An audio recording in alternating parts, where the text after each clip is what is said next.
So what is high density versus low density? Well, put extremely simply, high density would mean that things are compact and tight and there's not a lot of margin. Think of like a Google spreadsheet that just has numbers everywhere and there's not a lot of padding everywhere. On the other hand, think of a low density example like a calculator app that has lots of negative space around each number and the hit targets are really big. So basically low density, wait, do I have that backwards? High density, low density. Yeah, I got that right. Low density would mean it's got more breathing room and high density would mean it's more confined. I like to hang out in the low to medium density ballpark. It's not that common where I need to go very tight, very dense, very compact in the high density world. But there are plenty of examples that would exist like that. If you're thinking like a stock market app where you need the person using the app needs to be able to scan lots and lots of data and keep their eyes on things. But even then, you might not always want it to be so high and tight and compressed, compact. But oftentimes that comes down to just user preference and personal opinion about how you like to consume data. So I'm going to dive right into a low density example, and then we can look at how to modify that and why we would even do that in the first place. So let's take a look. All right, so I've got an artboard here that is the exact same size as my screen, pulled in the Shift Nudge logo, and I'm just gonna design a quick little form that would be a very low density kind of form field. Just to kind of, when you're playing with a lower density kind of element, you have more room to kind of make it fun and maybe brand it a little more heavily. It can just be kind of a fun way to experiment with, certain things. So we could go with kind of our standard form field, or let's see, we're going to do like email. We'll do like first name and email. So let's do like, I'm using this font TT Furs. And let's go bold with that. Let's go white. So you could play with going like crazy big and you're doing like, maybe the form field is a simple line.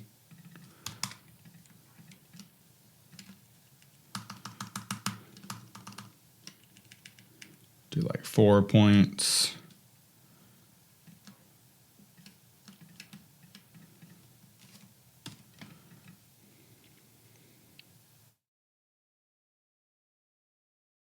Group it, center it. So this would be one example of kind of creating a funky, low density, big kind of thing. The only problem with doing something like this is it doesn't lend itself to repeatability. If I needed to create a form with a lot of different fields, like this Shopify checkout, got first name, last name, company, address, apartment, city. Eventually you're going to do credit card information, payment information. And so you can tell that the margins are a lot tighter and they could create any form they want to, any width of input field, and then even their drop downs kind of have that same look with the label kind of floating up there. So a regular kind of density form and regular density kind of components are going to be a lot more scalable in terms of like a design system. So on marketing sites and kind of one-off forms, you might have like a jumbo version of a component or a jumbo version of a form, but it's not going to be, it would almost be an exception versus the standard component. So if you're ever doing something like this, you might also want to consider creating the regular version as well, kind of as a backup, or to have that as an option in your back pocket. So I'm going to actually get rid of that and kind of create a simple version of this. So let's go back down to a regular 16 points and make sure that this type is set at 100% line height. And I'm going to go 8 pixels from the top of that. And because we are rounding this edge, I really like to, if I'm going in 12 pixels here, I might go 12 pixels from this edge as well. So if I, just for reference, that will be 12 from there. And then this is rounded 12. You know, you can play around with going 8 or 12 or whatever. Actually, 8 looks pretty good right there. So I'm gonna go in 8 from the side and 8 from the bottom. And then I'll just copy this into here. And 8 is gonna be too tight right here, so I'm gonna bring that over. We'll do we wanna do 20? 20 all around.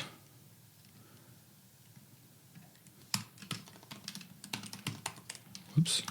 See how that looks with some actual text in there. Maybe this is a little bit darker, maybe, I don't know. Just kind of play around with it.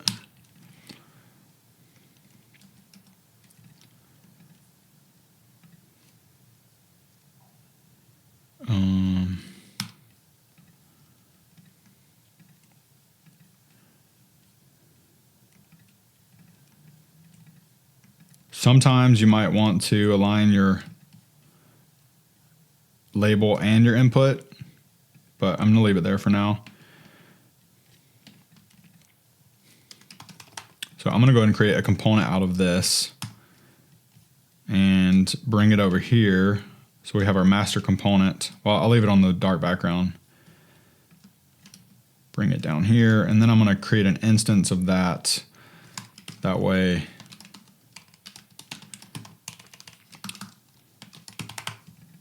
we can repeat it pretty easily.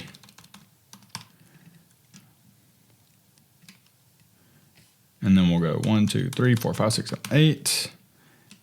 And then what I'm gonna do now is create another component. Probably should have left that as input. Let's actually call this label, and we will keep that as input. And we can always change this. I'm gonna create another component out of this. Probably should have named the other one as well. Not gonna worry too much about names right now. We can always go back and change that. So that'll be input plus label.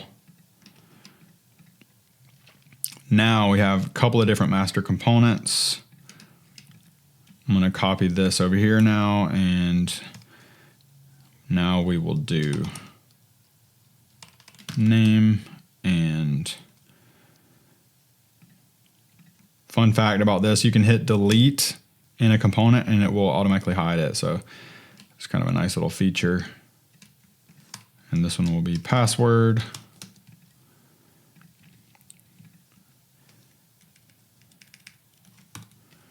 So that's 24 on the bottom there.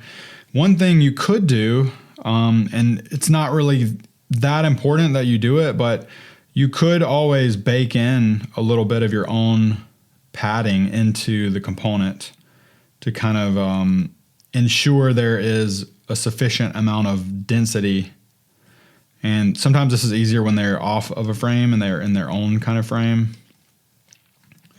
So say we wanted to keep this, say our form field, let's go like 320 with our form field. And now I'm going to make this, let me make this background white so I can see what I'm doing a little bit more. And if I hold Option and Command, I can scale this a little bit and see. Okay, so I've got 12 from the 12 on the side. Let's do 12 on the bottom. So I'm going to hold Command again and nudge that up twice. So I've got 12. And then let's nudge this top down twice. I'm just holding Command and pulling that. So 12 on the side and the bottom. Actually, this messed up. Let's make sure this is 8. Keep that at 8, and I want this to be 12. So just kind of watching these pixels snap as I bring it down. 12 all the way around. and 20 there. Maybe we'll bring this to, we'll leave it at 20. We'll leave it at 20 and we'll leave this at 12. We may end up going back and changing that, but for now, that's pretty good. And what that's going to do, now I can get rid of this, hide this background. So now I could just snap these right up against each other. So now it's kind of like a true modular kind of plug and play. Anyone who was using this to design another form, if this was a design system, could just pop it right in and they wouldn't have to worry about, worrying about the padding or anything inside of there. But the only problem with that is if you haven't designed all of the instances and you haven't figured out, what the color scheme is and all that, sometimes it can be hard to design an abstract if I wanted to design like an active state. So it's kind of your call as to whether or not you're designing in the master components or you're designing over here until it looks right. You're not really saving that much time to use components for just two pieces. So it's kind of up to you. So we'll just say that one has already been typed in and we'll call this one the active one. And maybe this one gets an inner stroke or something like that to show that it's actually active.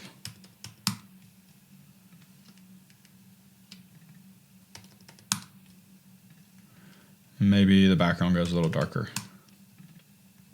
Maybe even it goes all the way dark. Bring in my input. I'm going to hold Option and type 8 for bullets.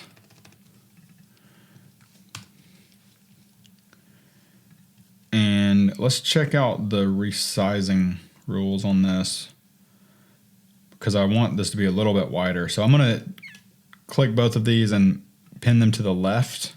Actually, pin this one to the left. I have to pin this one to the left over here because it's a separate component.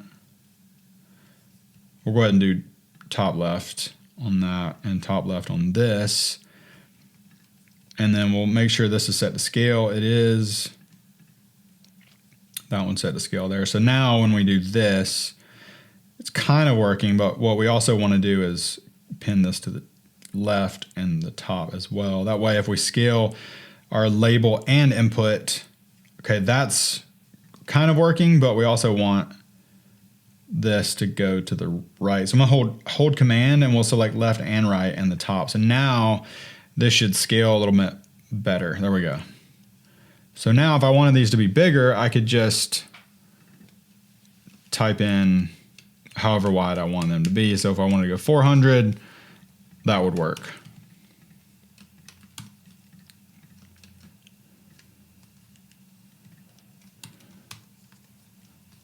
Here we go. Actually, I said I was going to do email.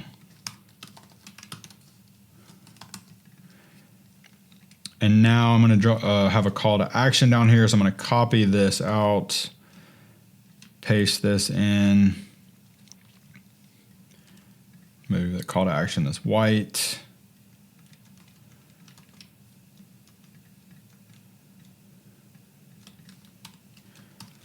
And normally I like to keep my calls to action roughly the same size as the input field.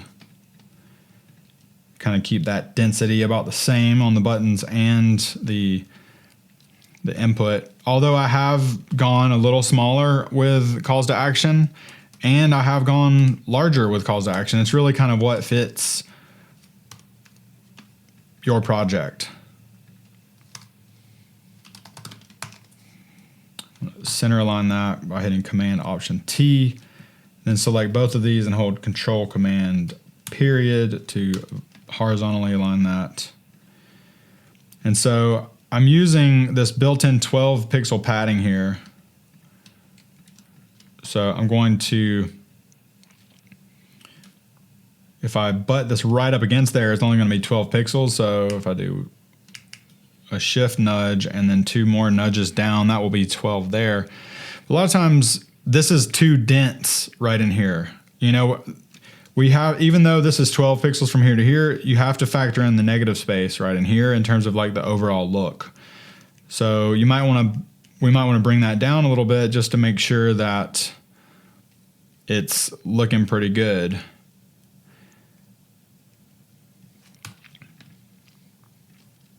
And looking at this, I don't really love the way this outline looks. So I'm just going to play around with maybe changing this out a bit.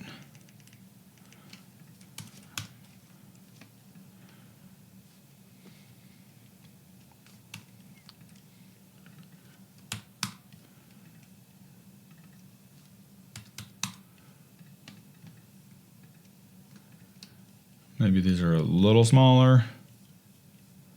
Actually, I'm not going to change them there. I'm going to come here. That's 16 and that's 16. I'll leave that for now.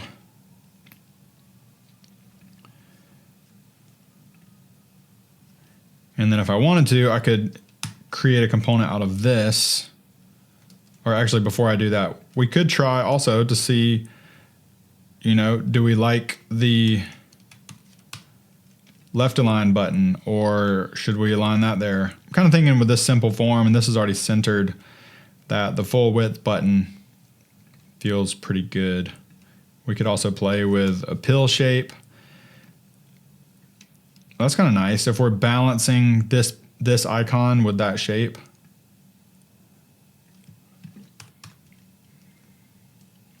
That is kind of nice. And this is not truly 40 pixels because it's 40 pixels between, you know, if we measure the top here, that's 36. So this has got 36 plus 40. So that's like 76 pixels. Actually 90 because there's also built-in space into there. So you just kind of have to keep this in consideration in terms of like how dense everything is. Now that looks a little too far away. And this is again where the optical alignment kind of comes into play. You just need to balance this whole thing. Sometimes you might not want to measure it because you're just trying to get it to look right. You could even go a little smaller. Sometimes I'll go a little smaller inside of my calls to action because there's so much big negative space around it that doesn't always need to have the same size text. But I'm gonna keep it 16 for now.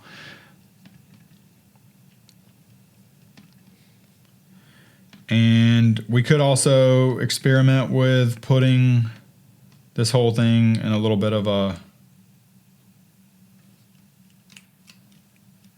container. So maybe this background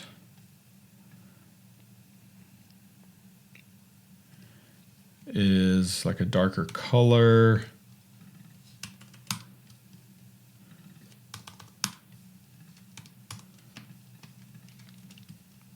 Or maybe it's the same and maybe this has an inner border.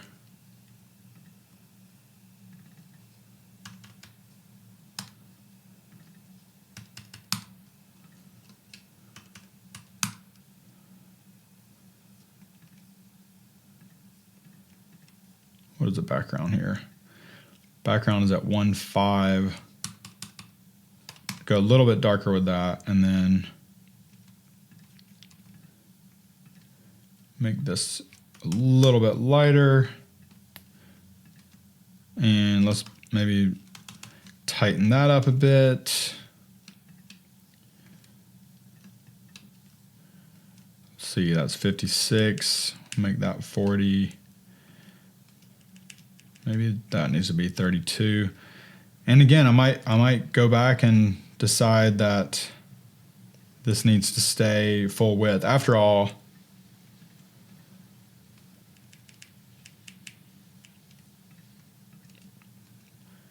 see, that's 52.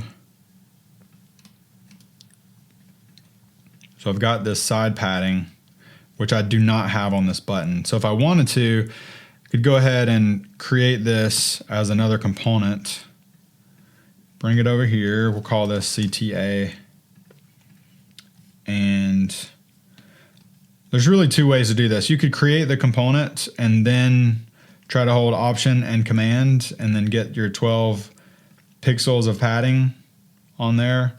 That can be a little bit cumbersome. Also, you could just grab your shape and create a rectangle behind it and then just kind of nudge that into place. 12 on all sides. Sometimes it's a little bit quicker to just manipulate the rectangle and not have to worry about the canvas or the frame constraints rather. And then you can create a component out of this piece and then you can delete the background out of it and you have your built-in padding just like that. So this is our CTA. We'll create an instance of that. And now we have built-in padding around our input field and our call to action. It still feels like maybe this needs a little more. Maybe this needs double on the top and the bottom. We'll leave it like that for now. And then we'll adjust that again. There we go. It's looking a little better.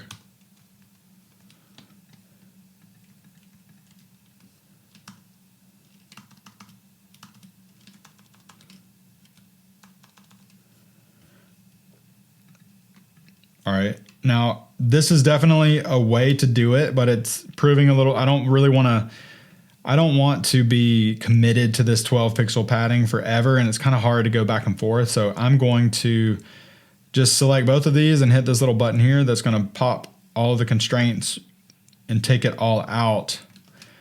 And so now if I go back and I reset the size on both of these, there we go. So now my 24 pixels of padding is here and it'll be a little bit easier for me to adjust.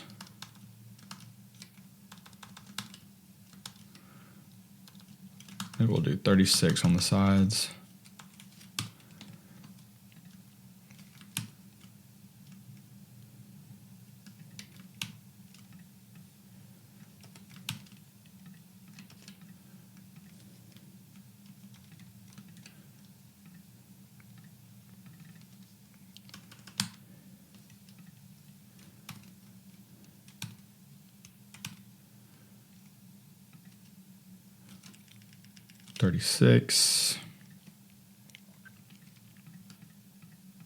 Getting there, almost there, almost there. So I'm still just kind of playing around, and maybe, maybe this field might be a little bit too large. Maybe I should have kept it at, right now these are at 376. Maybe we do keep them at 320 and we change that to 320.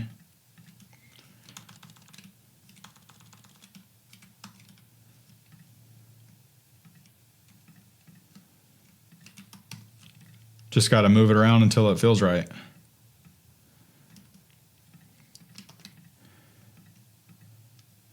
Maybe this needs to go down a little.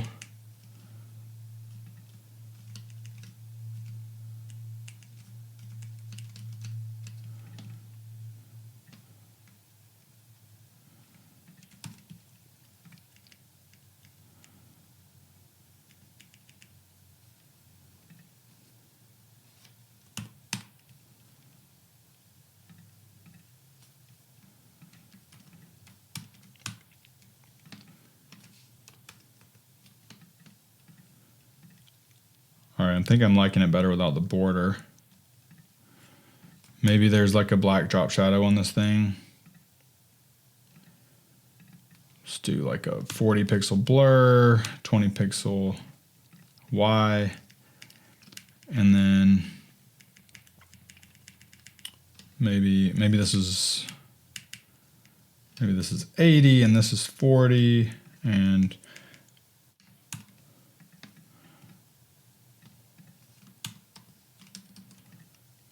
I don't know. I don't love that drop shadow actually. At least not that big one.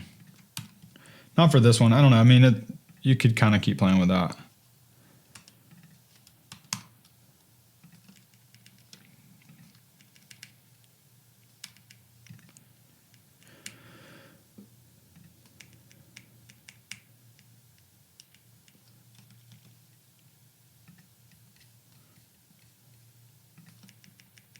Can be tricky to get the color just right on the drop shadow.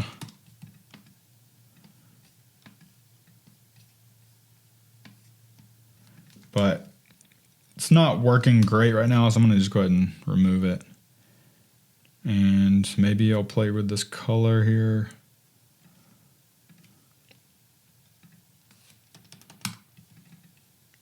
So there's a lot of different options here. I would say this is like a low to medium density form. And this might be one of those areas where there's so much space on top that maybe I want to bring this down to like 48 on the bottom.